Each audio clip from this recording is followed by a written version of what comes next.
Victorian England, 1863. The grand spring ball at Pemberton Palace sparkled with the light of 1,000 candles, illuminating the cream of London society. Ladies in billowing silk gowns fluttered like exotic birds across the polished ballroom floor, their laughter mingling with the sweet notes of the orchestra. Yet in this sea of carefully orchestrated beauty, Lady Helen Ashford stood apart. "Do straighten your posture, dear," whispered Lady Caroline Ashford, her mother, with a gentle pat on her daughter's arm. And perhaps a smile would not go amiss. Helen obliged with a practiced curve of her lips that never quite reached her eyes. At 23, she had endured 5 seasons of balls, soirees, and garden parties, each one reinforcing what she already knew. She was not what society considered a prize. The fashionable silhouette demanded a willowy frame, while Helen possessed what her mother charitably called a robust constitution. Her figure, fuller than the current style demanded, became the subject of whispered comments behind fluttering fans. "I believe I shall take some air, mother," Helen murmured, smoothing the emerald silk of her gown. "But Lord Fairchild's son has only just arrived," her mother protested. "Your father says he has excellent prospects, and I'm certain he'll find a suitable match before supper is announced," Helen replied, with a gentle firmness that brooked no argument. As she navigated the perimeter of the ballroom, Helen felt the familiar weight of disappointment settling over her shoulders like an unwelcome shawl. Her father, the Earl of Westbrook, had been unusually quiet on the carriage ride to Pemberton Palace. She had caught the concerned glances between her parents, another season passing, their only daughter still unwed, their hopes dimming with each declined invitation to dance. Helen found refuge in a relatively quiet alcove, partially concealed by a potted palm. From this vantage point, she observed the elegant choreography of society at play. Young debutantes with narrow waists and practiced giggles circled prospective suitors like delicate butterflies.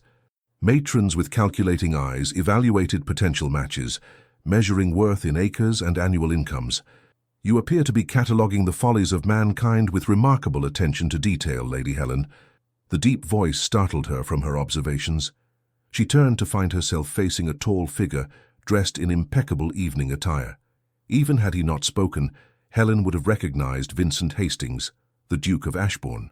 His reputation preceded him like a shadow, brilliant in business, merciless to rivals, and possessing a fortune that made even the most established families take notice.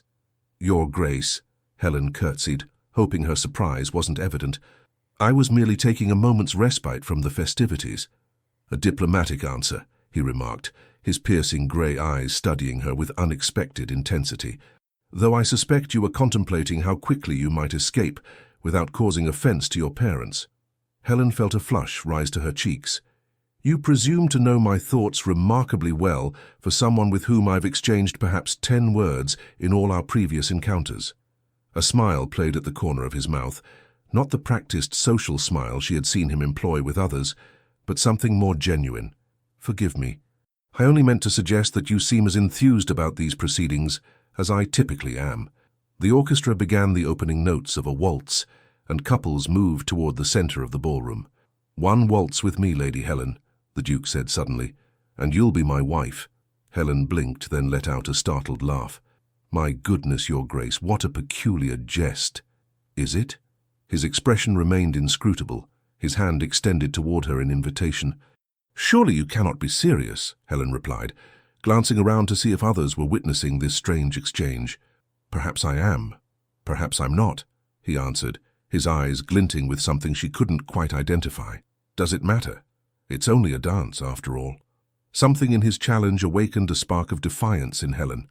All evening she had been overlooked, dismissed by gentlemen seeking prettier, wealthier, more conventional partners. What harm could there be in one dance, even if the partner was the infamous Duke of Ashbourne? "Very well," she placed her hand in his. "Though I warn you, Your Grace, I may tread upon your toes. I'm not known for my grace on the dance floor." "I shall consider myself warned," he replied, leading her toward the center of the ballroom. As they took their positions, Helen became acutely aware of the curious glances directed their way. The Duke of Ashbourne rarely danced, and never with someone like her, a lady of good family but unremarkable beauty, with no exceptional dowry to recommend her. His hand at her waist was firm but respectful, as they began to move in time with the music. Helen had expected awkwardness, but found instead that they moved together with surprising ease. "You lied about your dancing abilities, Lady Helen," the Duke observed, after a particularly smooth turn. "Perhaps I merely wished to lower expectations," she countered. "A strategic approach," he nodded, the ghost of a smile appearing again, though unnecessary in this instance. As they continued to dance, Helen found herself studying the Duke's face, handsome in a severe way, with features that spoke of determination rather than classical beauty. His reputation for ruthlessness seemed at odds with the careful way he guided her through the steps of the waltz. "May I inquire as to why you singled me out this evening?" Helen asked, curiosity overcoming propriety. "Surely there are ladies present more suited to your station." "More suited?" He raised an eyebrow. "You're the daughter of an earl." "You know precisely what I mean," Helen replied, her voice low but firm. "I am not the sort of lady gentlemen typically seek as partners, either for a dance or for life." The Duke's eyes met hers with unexpected directness. "Perhaps that is precisely why I find you interesting, Lady Helen. You appear to be the only person in this room who isn't performing for an audience." Before she could formulate a response, the music drew to a close. Helen prepared to curtsy and make her retreat, but found her hand still firmly held in the Duke's grasp. "I believe I should return you to your mother," he said, but instead of leading her to the sidelines, he guided her to the very center of the ballroom. The Master of Ceremonies tapped his staff against the floor, a signal for attention. Conversations hushed as faces turned toward them. "Ladies and gentlemen," the Duke of Ashbourne's voice carried effortlessly across the now silent ballroom, "I am pleased to announce that this lovely lady has done me the honor of accepting my proposal. I present to you my fiancée, the future Duchess of Ashbourne, Lady Helen Ashford." Helen's world tilted on its axis. Surely she had misheard. This couldn't possibly be happening. "No, no, he is jesting," she protested, her voice barely audible over the sudden outbreak of gasps and murmurs. The Duke leaned close, his smile never wavering as he whispered, "She's merely overcome with emotion. Weren't expecting me to announce it quite so publicly, were you, my dear?" Before Helen could gather her wits to respond, her parents appeared beside them. Her father's face was alight with astonishment and delight, while her mother appeared on the verge of happy tears. "Your Grace, this is—" "We had no idea," the Earl of Westbrook stammered, clasping the Duke's hand with both of his own. "We are honored, truly honored." "Helen, darling," her mother embraced her, voice trembling with emotion. "Why didn't you tell us? Oh, what wonderful news!" Around them the ballroom had erupted into a buzz of conversation. Helen caught fragments of shocked whispers. How had plain Lady Helen secured the most eligible duke in England? What could he possibly see in her? Was there some scandal necessitating such a hasty engagement? "I think," said the Duke, smoothly inserting himself between Helen and the growing crowd, "that Lady Helen and I should step onto the terrace for a moment. The excitement appears to have overcome her." Without waiting for a response, he guided her through the French doors and into the cool night air of the terrace. The moment they were alone, Helen rounded on him. "Have you taken leave of your senses? What possessed you to make such an announcement?" Her voice shook with a mixture of anger and disbelief. The Duke's composed facade slipped for the first time that evening, revealing a flash of what appeared to be genuine confusion. "I must confess, Lady Helen, I did not expect you to accept my invitation to dance. When you did—" He paused, seeming to search for words, a novelty for a man known for his commanding presence. "I suppose I allowed the jest to carry further than intended." "A jest?" Helen's hands clenched at her sides. "You've announced our engagement to all of society as a jest." "I assure you it was not premeditated," he replied, his composure returning. "But now that it's done, perhaps we should consider the advantages." Advantages? What possible advantage could there be in this farce? The Duke leaned against the stone balustrade, studying her with those penetrating grey eyes. "You gain a husband of considerable means and influence. I gain a wife who, unlike most of the simpering debutantes in that ballroom, appears to possess both intelligence and character. It seems a fair exchange." Helen stared at him in disbelief. "You cannot possibly be suggesting we proceed with this charade. And what would you suggest instead? Shall we return inside and announce that it was all a misunderstanding?" Consider the consequences, Lady Helen. Your reputation would be in tatters. Your parents' disappointment would be profound. A disappointment engineered entirely by you, Helen pointed out, struggling to keep her voice steady. A shadow passed across the Duke's face. Perhaps. But the fact remains that we find ourselves in this situation nonetheless. He straightened, adjusting his already immaculate cuffs. I propose a compromise. We maintain the engagement for a period of 3 months. During that time, we will become better acquainted. If at the end of that period you find the prospect of marriage to me utterly intolerable, I will take full responsibility for breaking the engagement. Helen regarded him with suspicion. And why would you agree to such terms? What do you gain from this arrangement? For a moment, the Duke's expression softened into something almost vulnerable. Perhaps I simply find you interesting, Lady Helen. Is that so difficult to believe? Before she could respond, the terrace doors opened and her parents emerged, followed by several curious onlookers. "There you are!" her mother exclaimed.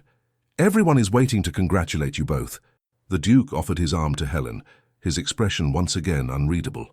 "Shall we, my dear? Our audience awaits." With the weight of expectation pressing down upon her and no viable escape presenting itself, Helen placed her hand on his arm. As they stepped back into the blazing lights of the ballroom, she wondered what twist of fate had led her to this moment, and where this unexpected path might lead. 2 weeks later, Greystone Abbey rose from the misty Hampshire countryside like something from a Gothic novel, all imposing stone and ancient dignity. As the carriage bearing Helen and her lady's maid Clara wound its way up the long drive, Helen studied what was to be her future home, with a mixture of apprehension and reluctant fascination. "It's like something from a dream, milady," Clara whispered, her nose practically pressed to the carriage window. "Or perhaps a ghost story." "Let us hope it's the former rather than the latter," Helen replied, adjusting her bonnet nervously. This would be her first visit to the Duke's ancestral home, a proper introduction to the life that awaited her should this strange engagement reach its intended conclusion. The past fortnight had passed in a blur of activity. News of the engagement had spread through London society like wildfire.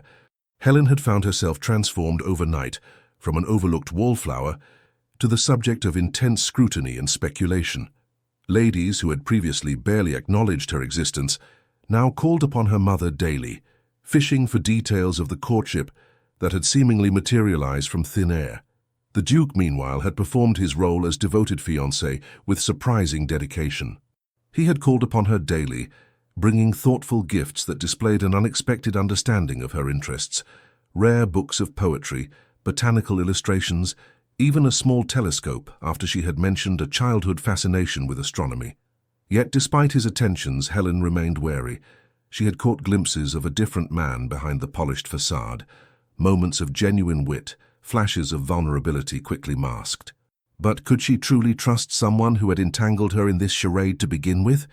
The carriage rolled to a stop before the grand entrance. Helen took a steadying breath as a footman opened the door and offered his hand to help her descend.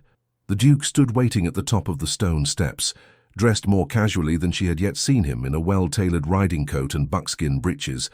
The country setting seemed to suit him. He appeared more at ease here than in London's ballrooms. "Lady Helen," he bowed slightly, taking her hand, "welcome to Greystone Abbey." "Your Grace," she curtsied, acutely aware of the servants' curious glances. "Thank you for the invitation." "Vincent, please," he corrected, offering his arm. "If we are to maintain this charade convincingly, you might as well use my given name." Helen hesitated only momentarily before placing her hand on his sleeve. "Very well, Vincent, though I must confess it feels rather improper." A smile tugged at the corner of his mouth. "I suspect we left propriety behind the moment I announced our engagement at Pemberton Palace." He led her through the massive oak doors into a soaring entrance hall. Despite the grandeur of the architecture, with its vaulted ceilings and ancient tapestries, the interior was surprisingly warm and welcoming. "Mrs. Harrington, my housekeeper," Vincent introduced a stately woman who approached with a respectful curtsy. "She will show you to your chambers. I thought you might appreciate some time to refresh yourself after your journey."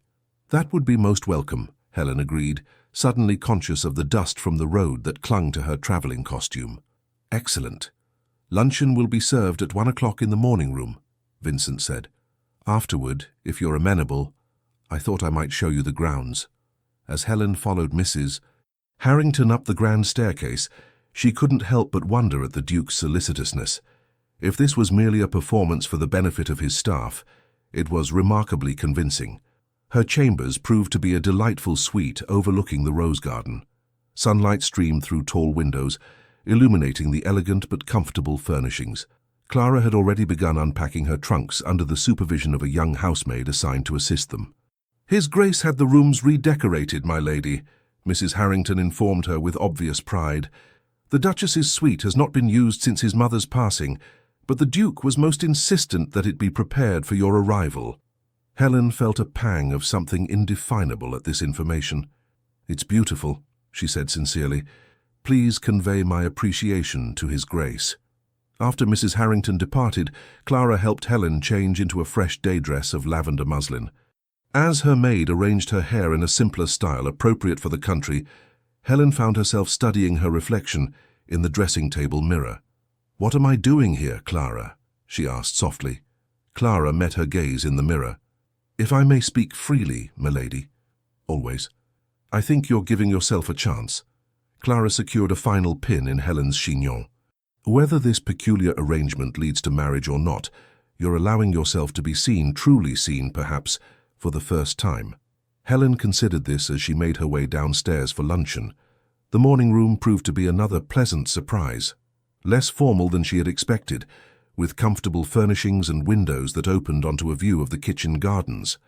Vincent rose as she entered. "I hope your chambers are to your liking." "Very much so," Helen replied, taking the seat a footman held for her. "I understand you went to considerable trouble to have them prepared." "Not at all." He waved a dismissive hand, though a hint of colour touched his cheekbones. "It seemed only fitting that my future Duchess should have appropriate accommodations." They dined on cold fowl, fresh bread, and early summer strawberries. To Helen's surprise, the conversation flowed naturally. Vincent inquired about her journey and spoke knowledgeably about the book of poetry he had sent the previous week. "I must confess," she said as they finished their meal, "I find it difficult to reconcile the man before me with the ruthless businessman I've heard described in London drawing rooms." Vincent's expression shuttered briefly before he replied, "Perhaps both versions contain elements of truth. Business requires a certain resoluteness that personal relationships do not." "And which version am I experiencing now?" Helen asked boldly. His grey eyes met hers with unexpected candour. "I'm not entirely certain myself, Lady Helen. This situation between us has taken me into uncharted waters." Before Helen could pursue this intriguing admission, they were interrupted by a footman announcing the arrival of unexpected visitors. "Lady Sophia Blackwood and Mrs. Penelope Crawford, Your Grace." Vincent's expression darkened momentarily. "Show them to the blue drawing-room. We shall join them shortly." Once the footman had departed, Vincent sighed. "I apologize for the interruption. Lady Sophia is my godmother's daughter and has taken it upon herself to guide me in social matters since my return from abroad." "I see," Helen said carefully, noting the tension that had entered his bearing. "Should I be concerned?" "Only if you dislike excessive flattery concealing thinly veiled interrogation," he replied dryly, standing to offer his arm. "Shall we face the Inquisition together?" The blue drawing-room contained two elegantly dressed visitors. The younger, whom Helen immediately identified as Lady Sophia, possessed the kind of classical beauty that turned heads in any gathering: golden hair, perfect features, and a willowy figure currently draped in expensive French silk.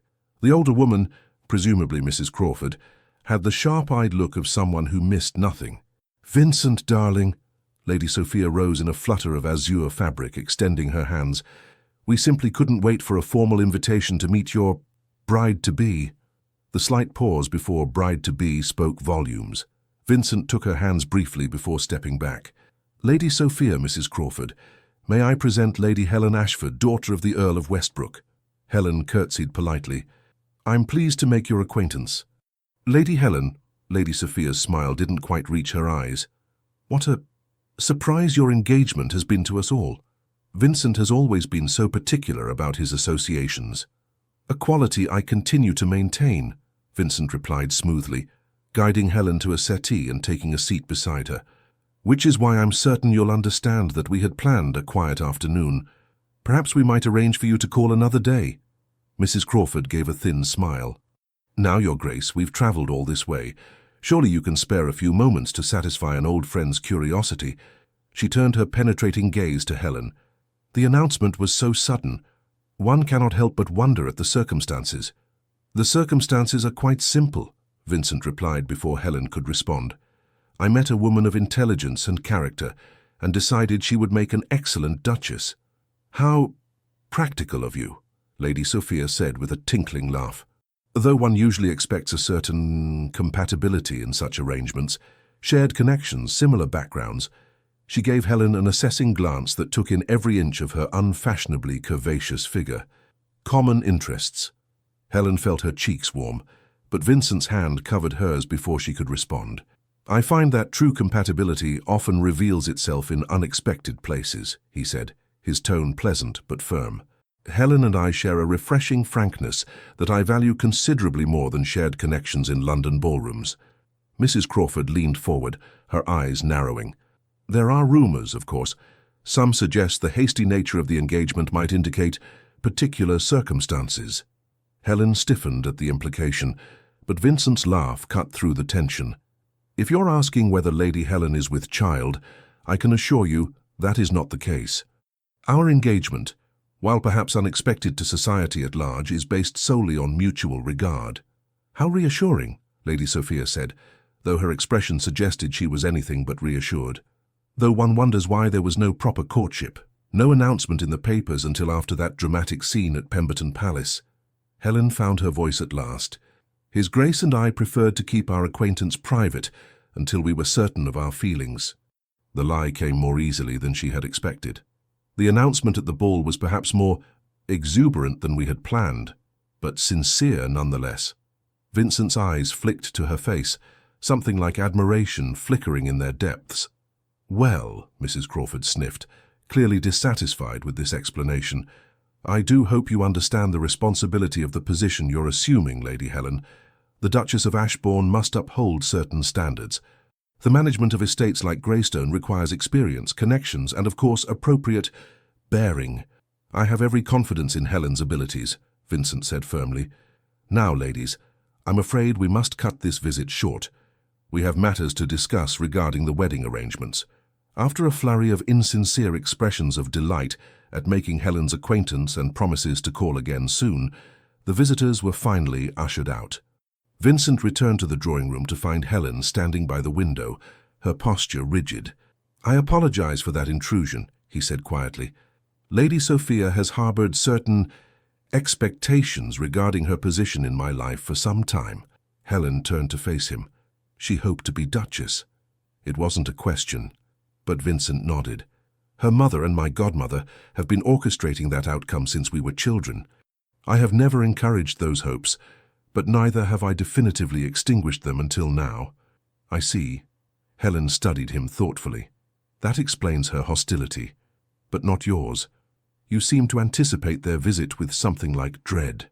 Vincent's expression shuttered again, but after a moment's hesitation he replied, "Lady Sophia represents a world I have increasingly come to find hollow, a society that values appearances above substance, connections above character. And yet you move within that world with apparent ease. Necessity often requires us to wear masks, Lady Helen." He gestured toward the window. "Shall we continue with our original plan? The gardens are particularly pleasant this time of year." As they walked among the blooming roses, Helen found herself revisiting their encounter with Lady Sophia. "She is exceptionally beautiful," she observed, testing his reaction. "Conventionally so," Vincent agreed without enthusiasm. "Beauty is common enough in society. What I find far more rare is honesty." "Is that what attracted you to me?" Helen asked, surprising herself with her boldness. "My honesty?" Vincent paused beside a particularly vibrant crimson rose. "You challenged me from our first conversation. You did not feign interest in my title or fortune. You questioned my motives rather than accepting my attention as your due." He reached out to touch a perfect bloom. "In a world of carefully cultivated hothouse flowers, you are a wild rose, authentic and unafraid to show your thorns." The unexpected poetry of his response left Helen momentarily speechless. "I'm not certain that's a compliment," she finally managed. The ghost of a smile touched his lips. "It is perhaps the highest compliment I am capable of giving." They continued their walk in companionable silence, eventually reaching a small, ornamental lake. A stone bench provided a perfect vantage point to observe the tranquil water. "May I ask you something, Vincent?" Helen said as they sat. "You may ask. I reserve the right not to answer." "Fair enough." She gathered her courage. "Why did you really announce our engagement that night? The truth, please." Vincent was quiet for so long that Helen thought he might invoke his right not to answer. When he finally spoke, his voice was low. "I have spent my adult life building walls between myself and others. That evening, watching you observe the ballroom with such clear-eyed assessment of its absurdities, I recognized something of myself in you." He turned to face her, his expression more open than she had yet seen it. "When I approached you, I expected the same flattery and deference I received from everyone else. Instead, you met me as an equal, wary perhaps, but genuine." "That doesn't explain the public announcement," Helen pressed gently. Vincent ran a hand through his hair, the first truly unguarded gesture she had witnessed from him. "When you accepted my invitation to dance, something shifted. I found myself wondering what it would be like to have someone like you by my side, someone who would not simply agree with everything I said, someone who would see the man behind the title. So you claimed me like a prize at a country fair." Helen couldn't keep a note of indignation from her voice. "I acted impulsively," he admitted, surprising her. "It was uncharacteristic. I have built my reputation on careful calculation, yet in that moment—" He shook his head. "I can only offer my apology and the assurance that our agreement stands. 3 months, at the end of which you may decide whether to proceed or to end our engagement with your reputation intact." Helen studied him, trying to reconcile the controlling man who had announced their engagement without her consent with this surprisingly vulnerable figure beside her. "And if I choose to end it, what will you tell society? That I proved unworthy of your affection, that the fault lies entirely with me?" His gaze was steady. "I give you my word." Before Helen could respond, they were interrupted by the sound of approaching footsteps. A severe-looking man in formal attire appeared on the path. "Forgive the interruption, Your Grace, but an urgent message has arrived from London. It concerns the Harrington investments." Vincent's expression immediately transformed, the vulnerability vanishing behind the mask of the calculated businessman. "I'll attend to it directly, Simmons." He turned to Helen with a bow. "Please excuse me, Lady Helen. Duty calls." As he strode away, Helen remained on the bench, contemplating the puzzle that was Vincent Hastings. Which was the true man? The ruthless Duke of reputation, the impulsive suitor who had claimed her at the ball, or the surprisingly thoughtful companion of this afternoon? And more troubling still, why did she find herself increasingly drawn to discovering the answer? 1 month later. "I absolutely refuse to discuss this matter further," Vincent's voice carried from behind the closed door of his study. "My decision is final." Helen paused in the corridor, hesitant to intrude on what was clearly a tense conversation. She had arrived at Greystone Abbey that morning for a week-long visit, accompanied by her mother as propriety demanded. After settling in, she had sought out Vincent to discuss the upcoming dinner with the local gentry, their first public appearance as an engaged couple in Hampshire society.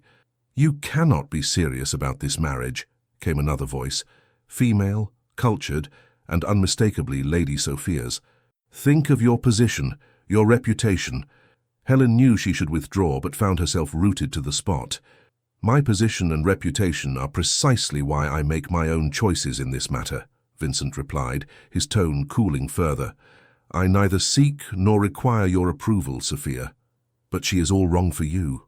Too plump, too opinionated, too ordinary. What will people say? They will say that the Duke of Ashbourne chose a woman of intelligence and character, rather than an empty-headed society puppet." A sound of frustration from Lady Sophia. "This is about your father, isn't it?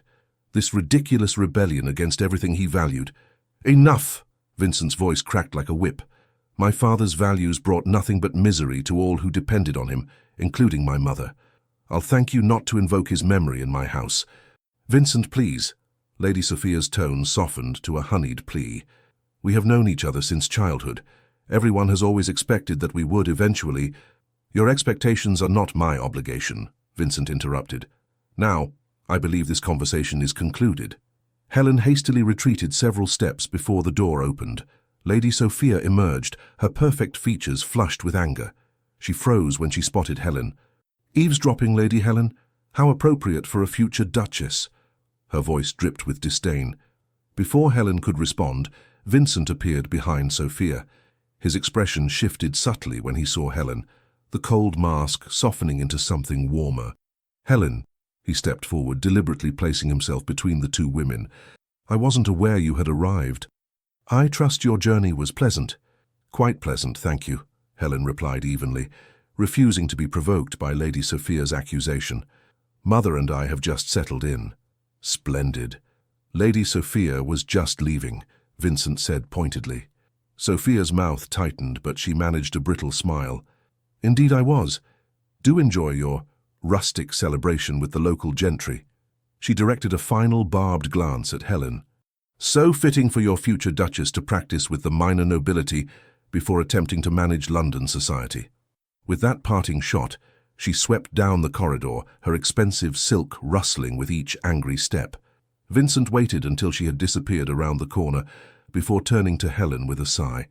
"I apologize for that unpleasantness. Sophia has difficulty accepting situations that don't conform to her expectations." "So I gathered," Helen replied, studying him. The strain around his eyes spoke of deeper tensions than a mere social disagreement. "Are you quite all right, Vincent?" He seemed startled by the question. "I'm perfectly fine. Why do you ask?" "Because you look like a man who has been fighting battles on multiple fronts," she said frankly, "and because I couldn't help but overhear part of your conversation." At his raised eyebrow she added, "Not deliberately, I assure you, but Lady Sophia's voice carries remarkably well when she's agitated." A reluctant smile tugged at his mouth. "Indeed it does." He glanced at the still open door of his study. "Would you care to join me for tea? I find myself in need of more pleasant company." The study reflected Vincent's character in its appointments, elegant but not ostentatious, with well-worn leather chairs and bookshelves that showed signs of frequent use. As a footman brought tea, Helen settled into one of the comfortable chairs by the fireplace. "You mentioned battles on multiple fronts," Vincent said after dismissing the servant. "Your perception is accurate as usual. The Harrington investments I was called away to address during your last visit have proven more complicated than anticipated." "Is it serious?" Helen asked, accepting the cup he offered her. Vincent hesitated, seeming to weigh how much to reveal. "Potentially. A shipment of goods has been seized in Portsmouth on allegations of improper documentation. I suspect interference from a business rival rather than any actual impropriety." "Could this rival be attempting to damage your reputation before the wedding?" Helen ventured. His eyes sharpened with interest. "What makes you suggest that?" Helen set down her teacup. "In the past month, our engagement has been the subject of considerable speculation. If someone wished to break the match, creating financial difficulties or scandal would be an effective strategy." "You have a remarkably strategic mind, Lady Helen," Vincent said with genuine admiration. "The thought had occurred to me as well. There are several parties who might benefit from damaging my standing, either personally or professionally."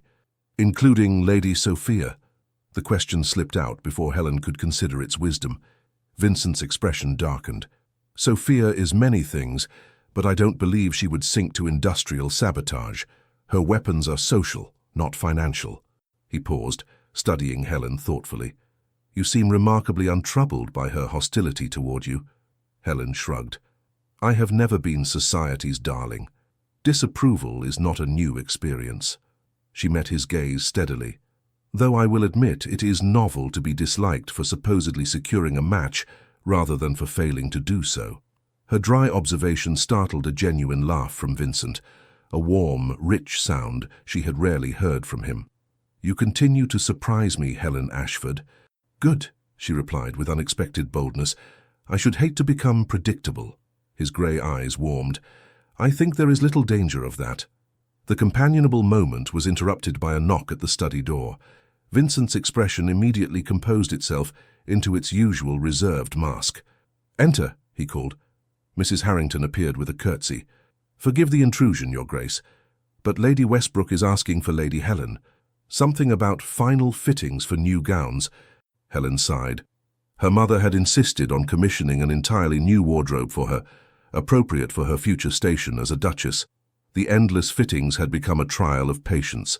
"Please inform Lady Westbrook that I shall join her directly," Helen said, rising reluctantly. Vincent stood as well. "Before you go, might I request your company for a ride tomorrow morning? There are aspects of the estate I'd like to show you." "I would enjoy that," Helen replied, surprised by the genuine regret she felt at ending their conversation. As she followed Mrs. Harrington from the study, Helen found herself reflecting on the changes of the past month. The strangeness of their arrangement had gradually given way to something that, while still complex, increasingly resembled a genuine courtship. Vincent had proved to be a considerate, if sometimes distant, fiancé. Their conversations had deepened beyond polite social exchanges into discussions of literature, politics, and philosophy, areas where Helen's unconventional education had prepared her well. She had discovered in him a sharp intelligence and unexpected flashes of humor beneath the controlled exterior. Yet questions remained. The conversation she had overheard revealed depths of conflict in Vincent's past that she had only glimpsed before. References to his father and the implication of family discord suggested wounds that Vincent kept carefully concealed. The following morning dawned clear and mild, perfect for riding. Helen wore her new riding habit of deep forest green, which her mother had insisted was more befitting a future duchess than her old navy blue ensemble. As she descended to the entrance hall, she found Vincent waiting, dressed in riding attire that emphasized his athletic build. "So you look remarkable, Lady Helen," he said, his admiration appearing entirely genuine. "Green suits you exceedingly well." "Thank you," she replied, pleased despite herself. "Mother insisted on the new color. She has become quite determined that I should look the part of a duchess." "You require no artificial enhancement to do so," Vincent said, offering his arm to escort her outside. "Your natural dignity would suit any station." The horses awaited them in the courtyard, a spirited chestnut gelding for Vincent and a gentle bay mare for Helen. "I took the liberty of selecting Persephone for you," Vincent said, as a groom helped Helen mount.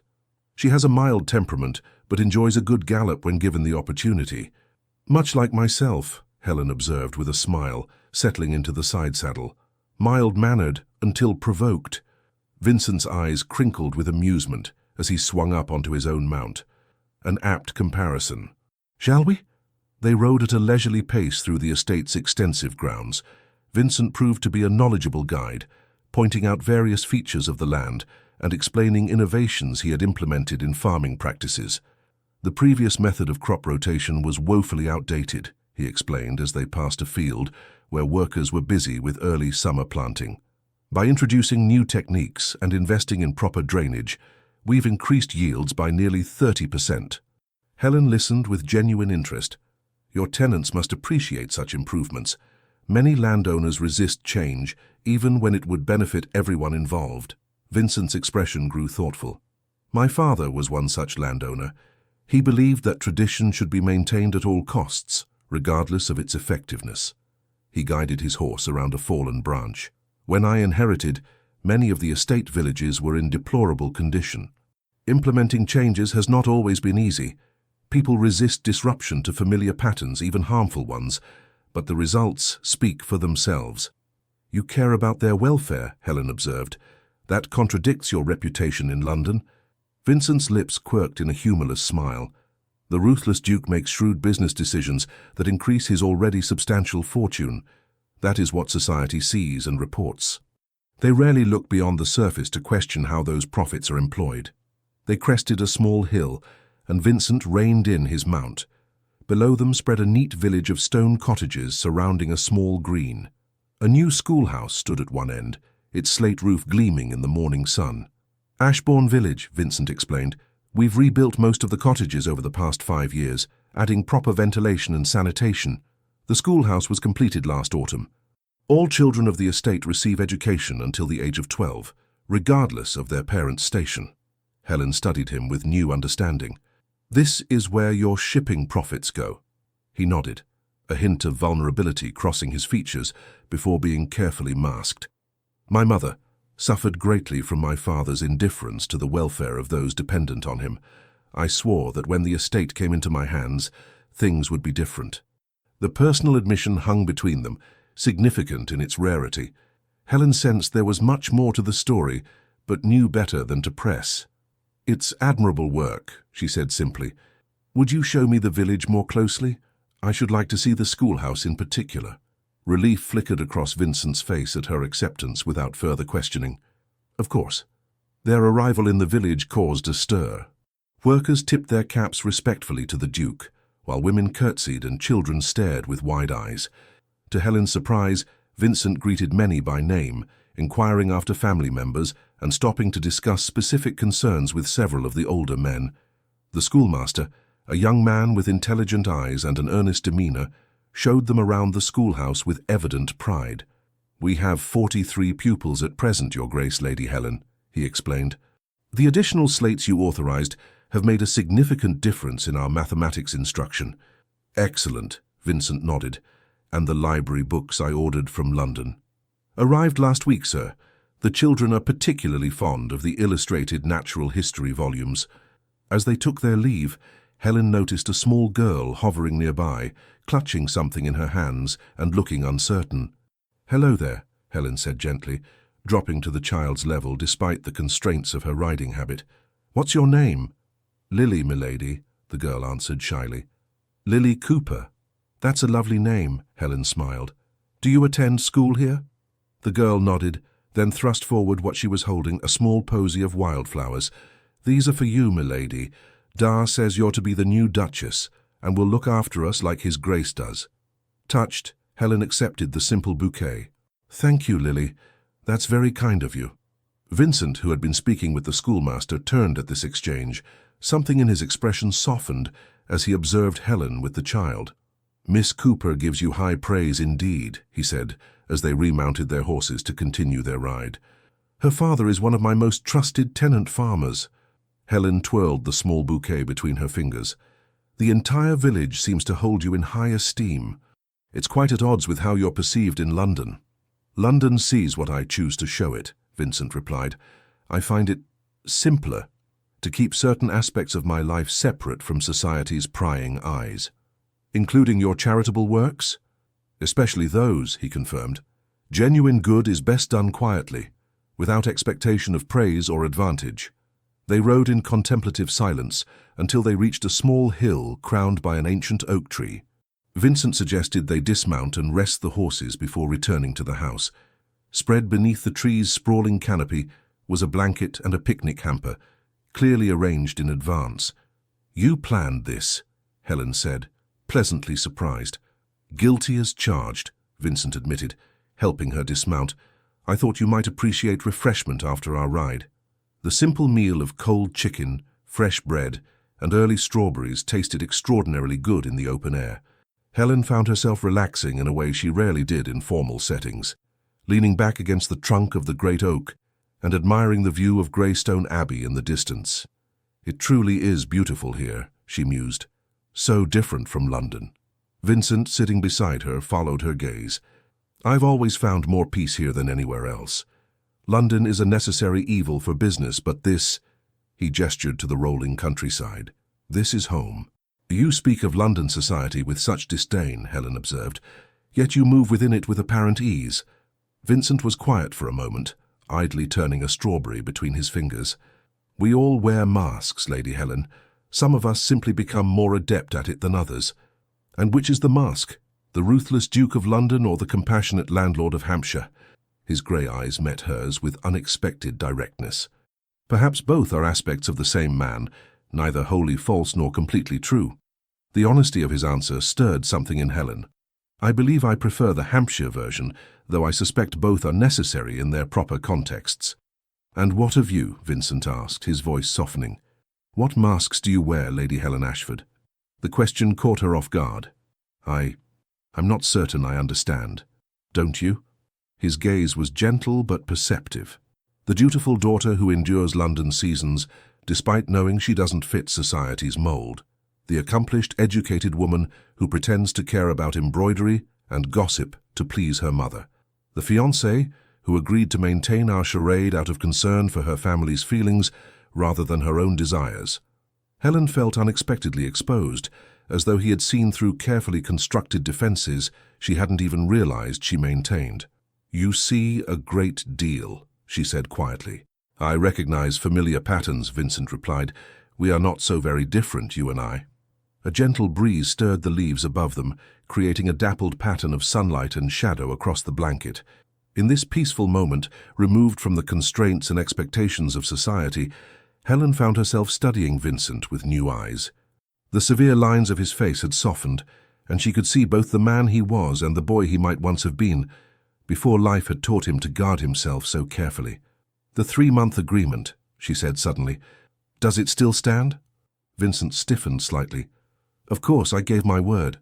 "And if—" Helen hesitated, gathering her courage. "If at the end of that time I were to decide that I wished the engagement to continue, not as a charade but in truth, what would you say?" The question hung in the air between them, more revealing than any declaration. Vincent's eyes widened fractionally before his composure returned. "I would say," he replied carefully, "that I would consider myself fortunate beyond measure." "Would you?" Helen pressed, needing more than a polite response. "Or would you merely be honoring an obligation created by your own impulsive announcement?" Vincent moved closer, his gaze never leaving hers. "Helen," he said, using her given name without the formal title for the first time, "whatever impulse led me to claim you that night, I have not regretted a single day of our engagement. Quite the contrary. Each conversation, each glimpse of your mind and spirit, has only confirmed what I somehow sensed from the beginning, that you are extraordinary in ways that have nothing to do with society's shallow measures of worth." The intensity of his words stole Helen's breath. "I'm beginning to think," she said softly, "that the Duke of Ashbourne is a far more romantic figure than his reputation suggests." A smile, a true, unguarded smile, transformed Vincent's face, only with the right inspiration. The moment stretched between them, charged with unspoken possibilities. Vincent's gaze dropped briefly to her lips, and Helen felt a flutter of anticipation. But before he could act on the impulse, the distant sound of hoofbeats interrupted the moment. A rider approached at speed, one of Vincent's grooms, his expression urgent. "Your Grace," he called, reining in his lathered mount. "Begging your pardon, but you're needed at the house immediately. Mr. Simmons says it's most urgent. Something about the Portsmouth shipment and allegations in the newspapers." Vincent's expression instantly transformed back into the controlled mask of the Duke. "What allegations?" "I don't know the particulars, sir, but Mr. Simmons says there are reporters from London asking questions, and Lady Sophia has arrived with her mother, insisting on speaking with you." Helen saw Vincent's jaw tighten. "Tell Simmons I'll be there directly." As the groom galloped back toward the house, Vincent turned to Helen with regret in his eyes. "I must deal with this. Would you mind if—" "Go," Helen said firmly. "I can find my own way back. This clearly requires your immediate attention." Vincent hesitated. "Helen, whatever you may hear, we shall discuss it later," she assured him. "Some battles must be fought alone first." "I understand." Gratitude flashed in his eyes. He bowed over her hand, pressing a brief, unexpected kiss to her fingers, before mounting his horse and riding swiftly toward the house. Helen gathered the remains of their picnic at a more leisurely pace, her thoughts whirling. The peaceful interlude had revealed more of Vincent's true character than weeks of formal interaction. Yet now some new crisis threatened to intrude upon their growing understanding. As she rode back to Greystone Abbey, Helen couldn't help but wonder what fresh challenge awaited them there, and whether their fragile new connection would withstand the storm.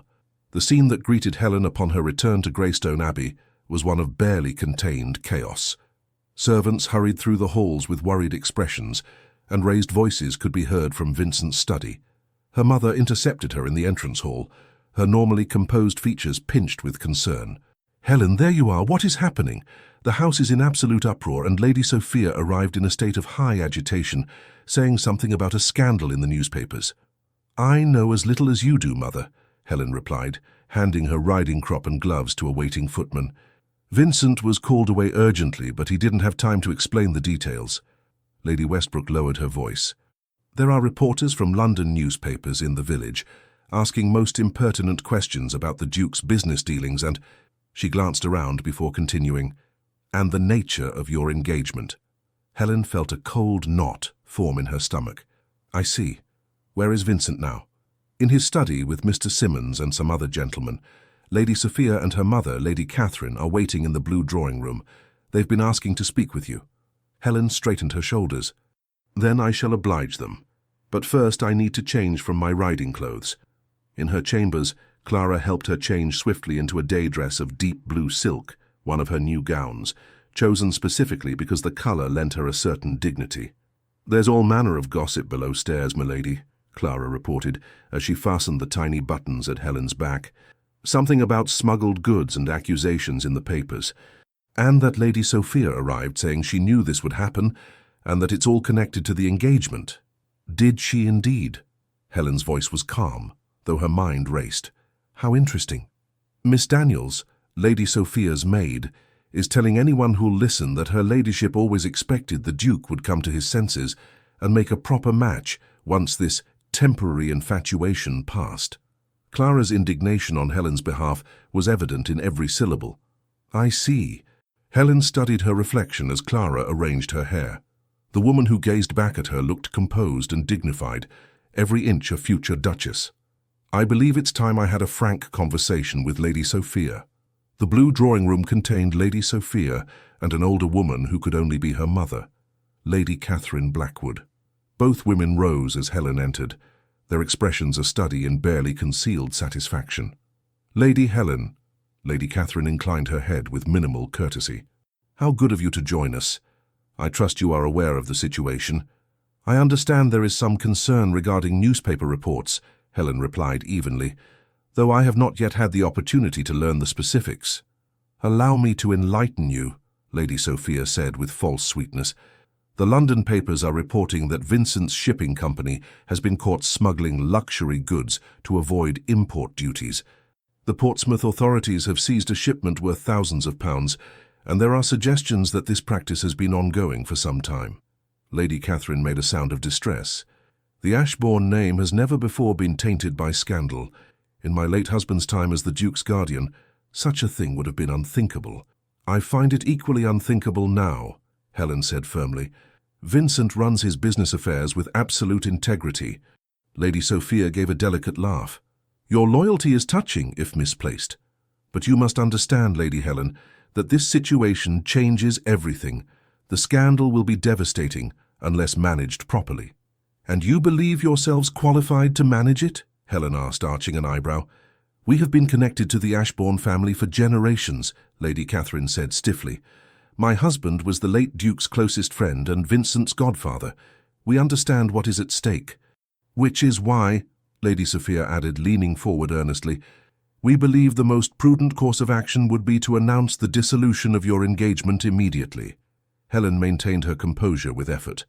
I fail to see how abandoning Vincent at the first sign of difficulty would improve matters. Lady Catherine's expression hardened. Be sensible, girl. Your hasty engagement was surprising enough when Vincent's reputation was unblemished. Now with scandal brewing, society will inevitably draw unfortunate conclusions about the nature of your connection.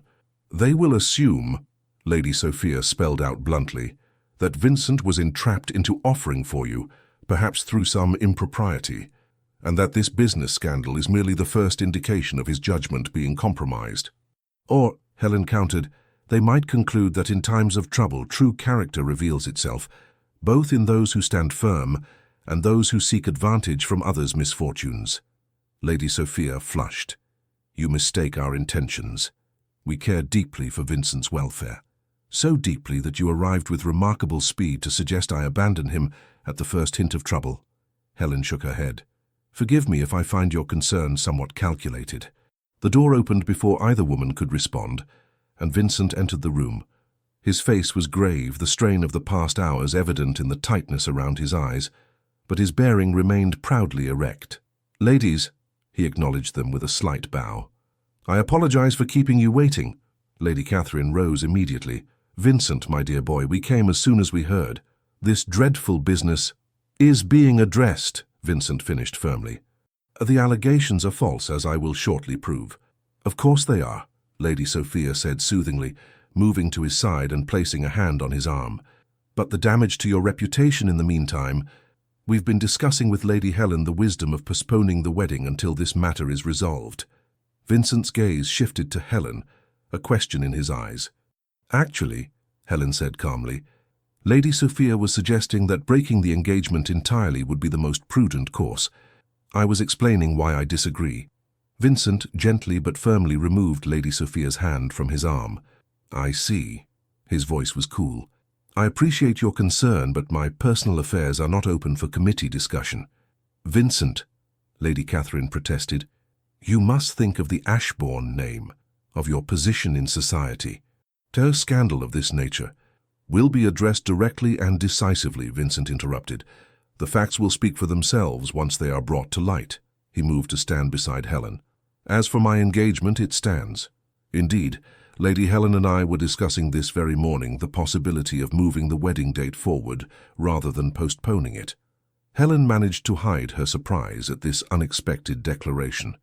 They had discussed no such thing, but she understood immediately what Vincent was doing, asserting control of the narrative and denying his detractors the satisfaction of seeing his personal life disrupted by their machinations. How impulsive, Lady Sophia said, her voice strained. One might almost wonder if there are additional reasons for such haste. The only reason, Vincent replied with deliberate emphasis, is that I see no purpose in delay when my mind is quite decided. He placed his hand over Helen's where it rested on the back of a nearby chair. Now, if you'll excuse us, I need to speak privately with my fiancé. Lady Catherine drew herself up with wounded dignity. I see our concern is unwelcome. Come, Sophia. We shall return to London immediately. You're welcome to stay the night, Vincent offered with perfect courtesy, though his tone suggested he expected, and preferred, refusal. No, I think not, Lady Sophia replied tightly. Clearly our presence is superfluous now that you have such a steadfast supporter in Lady Helen. After they had departed, Vincent led Helen to his study, dismissing the servants with instructions not to disturb them unless absolutely necessary. Once they were alone, he sank into a chair with a weary sigh, the carefully maintained facade cracking to reveal genuine exhaustion. I apologize for involving you further in this mess, he said, rubbing a hand across his face, and for the presumption of announcing plans to advance our wedding without consulting you. It seemed the most effective way to silence their immediate interference. It was, Helen agreed, taking the seat opposite him. Now, tell me the truth of this situation. What exactly is happening? Vincent studied her for a moment as if assessing how much to reveal. Then, apparently deciding on complete candor, he explained. The Portsmouth shipment contains French silks and other luxury goods. The documentation is entirely in order, with all appropriate duties paid. However, someone has bribed officials to claim irregularities and has simultaneously planted stories in the newspapers suggesting smuggling and tax evasion. Who would do such a thing? Helen asked. I have my suspicions, Vincent replied grimly. Lord Richard Harrington, a business rival who has opposed me in several recent ventures, stands to benefit considerably if my reputation is damaged. The timing is particularly suspicious, as I'm currently negotiating to purchase controlling interest in a shipping line he has also been pursuing. You mentioned this Harrington investment before, Helen recalled. Could Lady Sophia or her mother be involved as well? Vincent hesitated. I would not have thought them capable of industrial sabotage. Social manipulation is more their style. But the coincidence troubles me. They appeared remarkably quickly after the news broke. As if they were anticipating it, Helen suggested. Precisely. Vincent leaned forward, his expression intent. The most damaging aspect of this situation is the speed with which the allegations have spread. Someone ensured that the newspapers received anonymous information simultaneously with the seizure of the goods. What will you do? I've sent my solicitor to Portsmouth with all the original documentation proving the legality of the shipment. My agent in London is speaking with the newspaper editors, demanding retractions, and I've dispatched letters to my most important business associates assuring them of the falsehood of these claims. Helen considered this information carefully. You need to address the source as well as the symptoms. If Lord Harrington is indeed behind this, he must be dealt with directly. Vincent's eyebrows rose slightly at her strategic thinking. Yes, but carefully. Accusing a peer of the realm of criminal actions without incontrovertible proof would only worsen the situation. Then we must obtain such proof, Helen said simply. Who handles Lord Harrington's shipping arrangements? Who might have access to his correspondence? Every conspiracy requires multiple participants, and not all will be equally loyal or discreet. A slow smile spread across Vincent's face. Helen Ashford, you have a positively devious mind beneath that proper exterior. I prefer to think of it as practical, she replied with a small smile of her own. Now, about this accelerated wedding date. Was that merely a stratagem to thwart Lady Sophia, or did you mean it? Vincent's expression grew serious. It was a tactical response in the moment, but he rose and came to kneel beside her chair, taking her hands in his. If you would consider it, not out of obligation or to counter this scandal, but because you wish it, I would be honored to make you my Duchess sooner rather than later. The sincerity in his eyes took Helen's breath away. This was no longer the calculated arrangement they had begun with, but something far more meaningful. What of our 3-month agreement? She asked softly. You promised me time to decide. And I stand by that promise, Vincent replied. If you wish to wait, we shall wait. I would not have you rush into a decision of such magnitude without complete certainty. Helen studied their joined hands, his strong and steady around her smaller ones. And what of the scandal? Won't it reflect poorly on me to marry a man under such a cloud, however unjustly it formed? That is precisely why I would release you from any obligation if you wished it, Vincent said gravely. I would not have your reputation tarnished by association with mine. My reputation, Helen replied with unexpected firmness, is my own to risk, and I find I have developed a rather strong aversion to allowing others to dictate the course of my life based on their narrow definitions of propriety. Hope flickered in Vincent's eyes. Does that mean— It means, Helen interrupted gently, that I have no intention of abandoning you to face this alone. As for hastening the wedding— She paused, considering her words carefully. I believe we should resolve the immediate crisis before making such a decision, not out of doubt or hesitation, but because I would have our wedding day unclouded by scandal or speculation. Vincent raised her hands to his lips, pressing a fervent kiss to her fingers. You continue to astonish me, Helen Ashford. When I made that impulsive announcement at Pemberton Palace, I could not have imagined finding a woman of such strength and character. Nor could I have imagined finding a man whose public mask concealed such depth and integrity, Helen replied softly. For a moment, they remained thus, connected by joined hands and newfound understanding. Then Vincent rose, his expression shifting back to determination. We have work to do, he said, the Duke once more though with a new warmth in his eyes. If you're to stand with me in this battle, you should know all the details. Over the next hour, Vincent shared every aspect of the situation with Helen, valuing her insights and suggestions. Together, they crafted a strategy to counter the allegations and identify the true culprits. By the time they emerged from the study, a plan was in place, one that would require both Vincent's business acumen and Helen's social intelligence to execute successfully. The following days passed in a flurry of activity. Vincent travelled briefly to London and Portsmouth to address the business aspects directly, while Helen managed affairs at Greystone Abbey, receiving visitors with calm dignity and neither confirming nor denying the various rumours that circulated. When Lady Caroline expressed concern about the potential scandal affecting Helen's reputation, her daughter surprised her with her resolute response. If I were to abandon Vincent at the first sign of trouble, Helen said firmly, what would that say about my character? What kind of duchess would I be if I valued social approval above loyalty and justice? But darling, her mother protested weakly, your future position will be what I make of it, Helen interrupted gently. Vincent has shown me that titles and wealth mean nothing without integrity to guide their use. I would rather be the wife of a good man under a cloud of false accusations than the pampered ornament of a man with no substance. Lady Caroline studied her daughter with new eyes. You love him, she said, wonder in her voice. This began as such a strange arrangement, but you've actually fallen in love with him. Helen felt a flush rise to her cheeks. I admire him greatly, she admitted. His public persona conceals a man of remarkable principles and compassion. And he cares for you as well, her mother observed shrewdly. I've seen how he looks at you when he thinks no one is watching. Whatever peculiar circumstances brought you together, I believe you may have found something genuine amid the artifice. Vincent returned from London 3 days later with an expression of grim satisfaction. He sought Helen immediately, finding her in the library where she was composing correspondence. "We have him," Vincent announced without preamble. Harrington's clerk came forward with evidence. Apparently his conscience couldn't bear the weight of the deception any longer.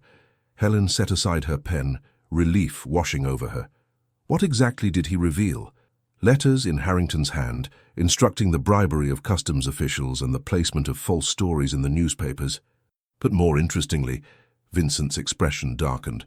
Correspondence between Harrington and Lady Catherine Blackwood, discussing how best to create a scandal that would force me to reconsider certain personal decisions. They were working together, Helen said, the pieces falling into place. Lady Catherine saw an opportunity to secure your marriage to Sophia by discrediting you and making me appear a liability. Precisely. Though Harrington's primary motivation was financial, Lady Catherine's was entirely personal. She has apparently harbored hopes of joining our families since Sophia was in the cradle. What will happen now? The newspapers will print retractions tomorrow. The customs officials involved have been dismissed and may face charges. As for Harrington, Vincent's mouth set in a grim line. He faces financial ruin. Several of his investors have withdrawn their support in light of his actions. And Lady Catherine and Sophia will find themselves notably absent from society's most exclusive gatherings for the foreseeable future. And us? Helen asked softly. What of us, Vincent? He crossed the room to her side, taking her hands and drawing her to her feet. That depends entirely on what you want, Helen.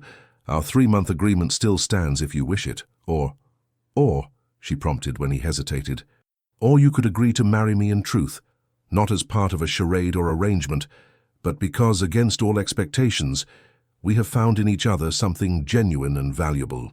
Helen studied his face, the face that had become so dear to her over these past weeks. The stern lines had softened when he looked at her, the grey eyes warm with an emotion she had come to recognize as love. When you announced our engagement at Pemberton Palace, she said carefully, I thought it the most mortifying moment of my life. I was certain you were mocking me, the plain, overlooked daughter of an earl, suddenly claimed by the most eligible duke in England. Vincent winced. It was unconscionable of me. I acted on impulse without... Helen placed her fingers gently against his lips, silencing him. Let me finish. What began as mortification became confusion, then curiosity, then admiration. I discovered a man beneath the title, a man of principle and depth, who cares for those dependent on him and strives to use his privilege for good rather than mere self-aggrandizement. She took a deep breath, gathering her courage. Somewhere along the way, admiration became something more. I found myself looking forward to your letters, treasuring our conversations, thinking of you when we were apart. So yes, Vincent Hastings, I will marry you, not because of a rash announcement at a ball or to satisfy society's expectations, but because I love you. Joy transformed Vincent's face, making him look younger and more vulnerable than she had ever seen him. He drew her close, his arms encircling her with gentle reverence. I love you, Helen Ashford, he said, his voice thick with emotion. I think perhaps I began to fall in love with you that very first night, when you looked at me not as the Duke of Ashbourne, but simply as a man, and found me wanting. Helen laughed softly. I found you intimidating and presumptuous. As I said, wanting, Vincent smiled, but you challenged me to be better, to be worthy of the woman you are, rather than the Duchess society expected. And you showed me that I need not conform to society's narrow definitions of worth to be valued, Helen replied. That my mind and heart mattered more than my appearance or accomplishments. Vincent cradled her face between his hands, his gaze tender. You are beautiful, Helen. Not by society's artificial standards, perhaps, but in all the ways that truly matter.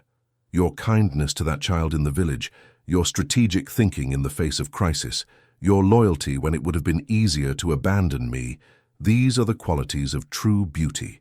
He lowered his head slowly, giving her time to withdraw if she wished.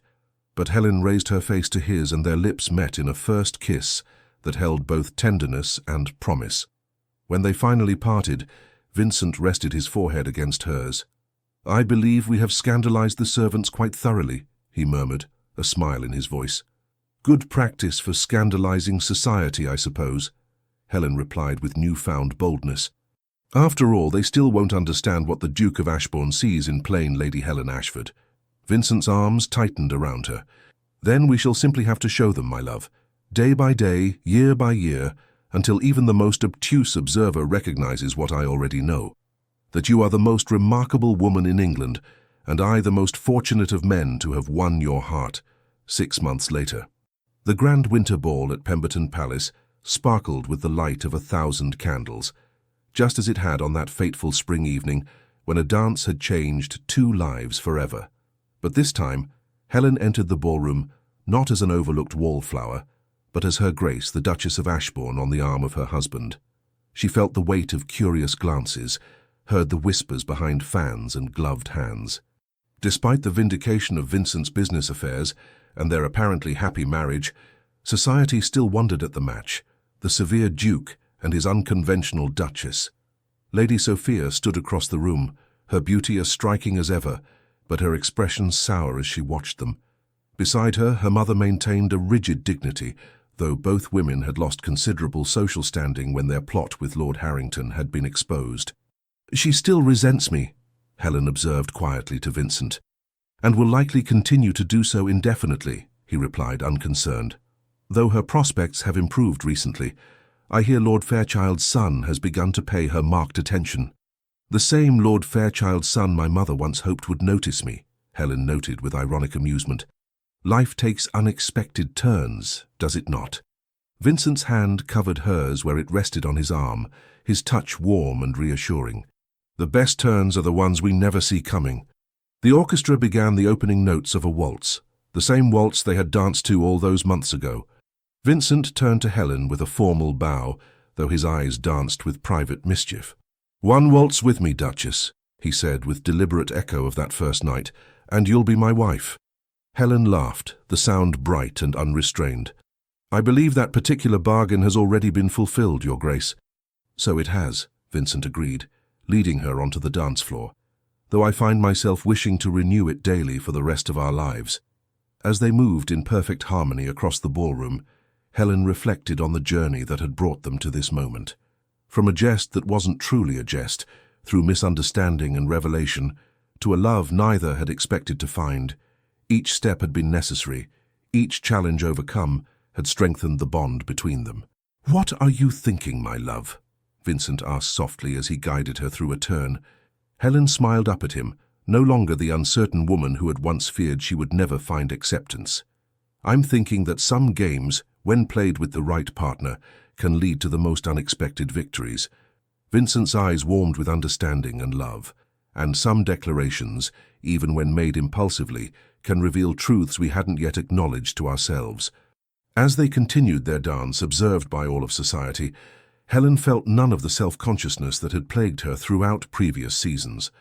The weight of others' opinions had lightened, replaced by the certainty of her own worth, and of Vincent's unwavering regard. "The Countess of Elderwood is practically vibrating with curiosity," Vincent murmured, nodding subtly toward a formidable matron, watching them intently. "She cornered me earlier to express her astonishment at how well our match has turned out." "How generous of her," Helen replied dryly. "And what did you tell her?" "That I consider myself the most fortunate man in England to have secured a wife of such intelligence, character, and beauty, and that if society cannot recognize your value, it merely confirms my low opinion of society's discernment." Helen felt a flush of pleasure at his words. "You didn't." "I most certainly did," Vincent affirmed with a hint of the stern Duke that had once intimidated all of London. "It's time society adjusted its narrow definitions rather than expecting exceptional women to diminish themselves to fit arbitrary molds." The music drew to a close and Vincent led Helen from the dance floor. As they moved through the crowd, Helen caught fragments of conversation, speculation about her gown, commissioned from Paris, her jewellery — Vincent had gifted her the Ashbourne sapphires — and whether her figure had changed in a way that might suggest an heir was forthcoming, it had not, though not for lack of mutual desire for a family. "Shall we silence the gossips once more?" Vincent asked, a gleam of mischief in his eyes as they reached a relatively quiet corner. "What did you have in mind?" Helen asked, recognizing the expression that still occasionally took her by surprise, the playful side of her husband that so few were privileged to witness. In answer, Vincent drew her into a modest but unmistakable embrace, pressing a brief kiss to her forehead with obvious affection. Around them, conversations faltered as society registered this public display of genuine attachment between the Duke and his unconventional Duchess. "Shocking," Helen murmured, though her eyes danced with amusement. "What will people say?" "That the Duke of Ashbourne is clearly besotted with his wife," Vincent replied, unrepentant. "And they would be entirely correct." Later that evening, as their carriage carried them back to Ashbourne House, their London residence, Helen leaned against Vincent's shoulder in comfortable familiarity.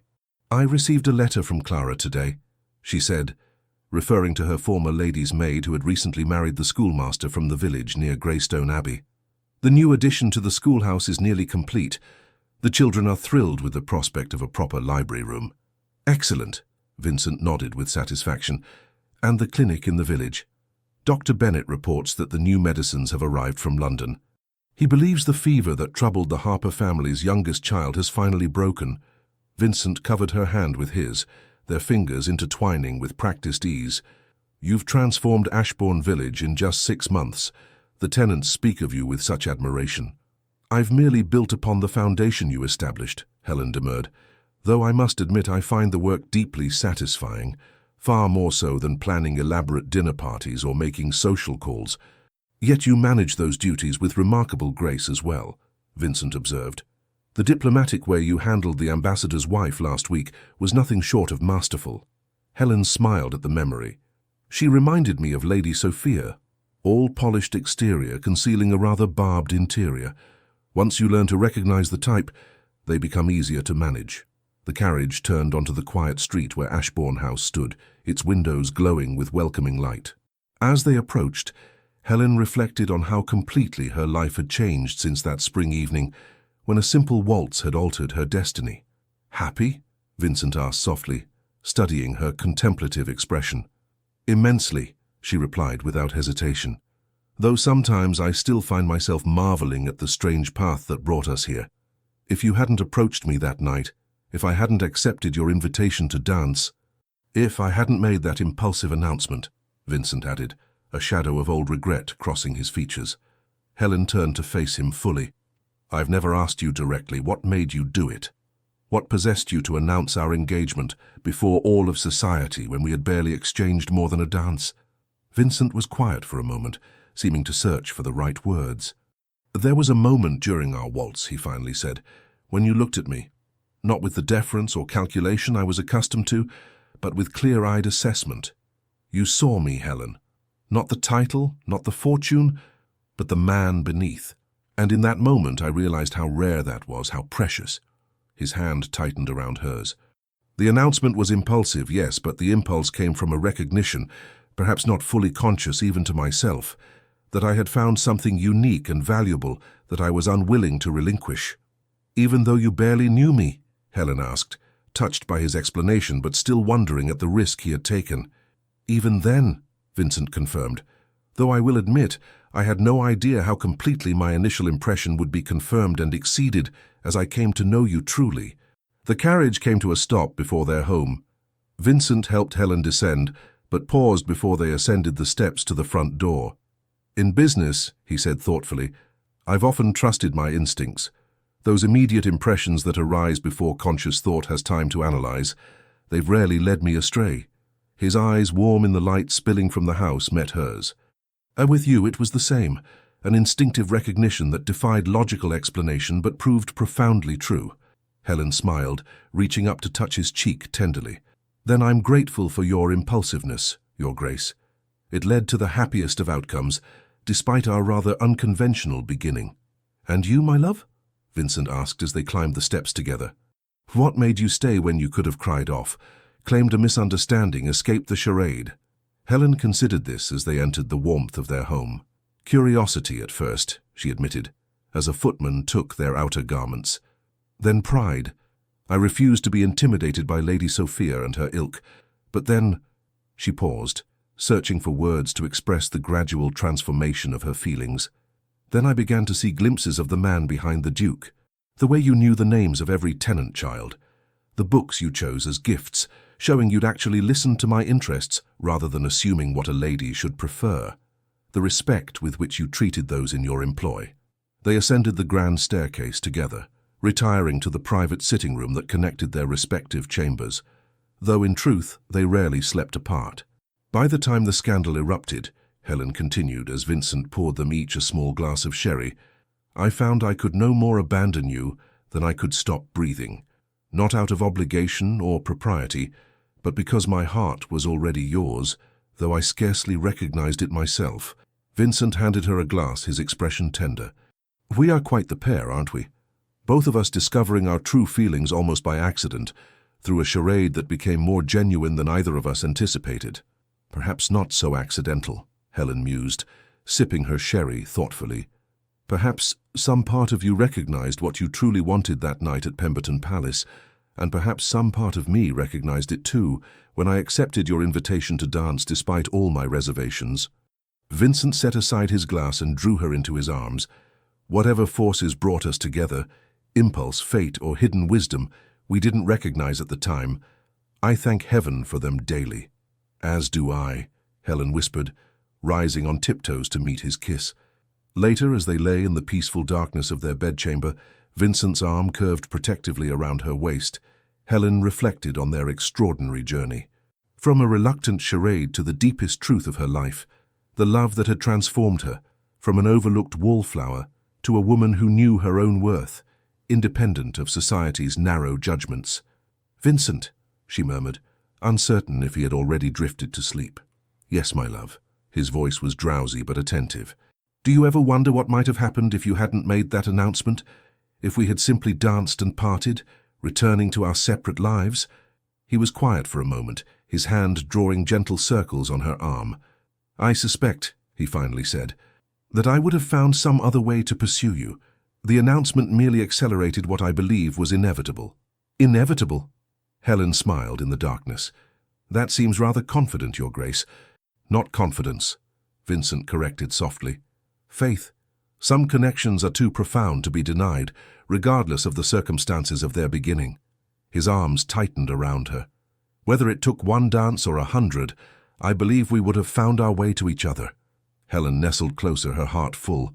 From a game to forever, she whispered. And I would play it again exactly the same way, Vincent replied, for it led me to you. Outside, snow began to fall over London, covering the city in a blanket of pristine white. But within the walls of Ashbourne House, the Duke and his Duchess lay wrapped in the warmth of a love that had begun with a simple waltz and a bold declaration, a love that would continue to deepen through all the seasons of their lives together. For what had started as just a game had become the most precious reality, a truth more beautiful and enduring than either could have imagined on that spring evening when a dance had changed their destinies forever. The end. Dear listener, as the final notes of our story fade like the last candles at Pemberton Palace, I invite you to linger a moment longer in this quiet space between tales. In Vincent and Helen's unexpected journey, perhaps you glimpsed something of your own path through life's grand ballroom. How many of us, in our 7th or 8th decade, still carry the weight of society's judgments from years past? Those whispers that once told us we were too much of this or too little of that, too plump, too outspoken, too cautious, too bold. Helen's transformation reminds us that it's never too late to shed the confining corsets of others' expectations. At 23, she discovered her worth beyond the measuring tape of Victorian society. At 60, 70, or beyond, we too can still surprise ourselves by stepping into new dances, by allowing ourselves the freedom of 2nd, 3rd, or 4th chapters. Vincent's discovery that the masks we've worn for decades can become so familiar we forget they are not our true face, speaks to those of us who've spent lifetimes perfecting our public performances. What courage it takes to set aside these comfortable disguises, to allow someone to see the vulnerability beneath our carefully constructed fortifications. Yet what freedom awaits in that tender unveiling? The silver threads now gracing your temples carry wisdom that your younger self could only imagine. Like the ancient oak that sheltered our lovers' picnic, you have weathered storms that once seemed unbearable, shed leaves you thought essential, and still stand, perhaps altered, but undefeated by time's passage. Tonight, as you settle into rest, may you release the weight of judgment, both from others and from that sometimes harsh voice within. Like the Duke's ancestral home transformed by Helen's presence, your years are not a burden, but a beautifully weathered estate, each crack and crease telling stories of resilience, of love both given and received, of battles fought and wisdom earned. Tomorrow, when dawn breaks, may you greet it with the quiet confidence of those who know that true value, like true love, only deepens with the passing seasons. Your hands may bear the marks of time, but they are all the more beautiful for the lives they've touched, the burdens they've carried, the joys they've celebrated. In a world that too often worships at the altar of youth, be like our Helen, standing firm in the knowledge that character, kindness, and authentic presence will always outshine the fleeting sparkle of artificial standards. Your worth was never found in fitting into society's narrow definitions, but in the unique melody you've contributed to life's grand orchestra. Sleep well tonight, wrapped in the assurance that your story, with all its unexpected turns and beautiful imperfections, is still unfolding, still worthy of being told, still captivating those fortunate enough to know its narrator. With profound gratitude, Legends of the Fall team. Thank you so much for staying with us until the end of this story. If this story touched your heart, please like this video, leave us a comment, and share it with someone you think would enjoy it too. We invite you to subscribe to our channel and help support our storytelling project, so we can continue crafting new tales full of love, redemption, and transformation. And don't forget, at the end of this video, another suggested story will appear. Click and be surprised by another unforgettable journey from the bottom of our hearts. Thank you.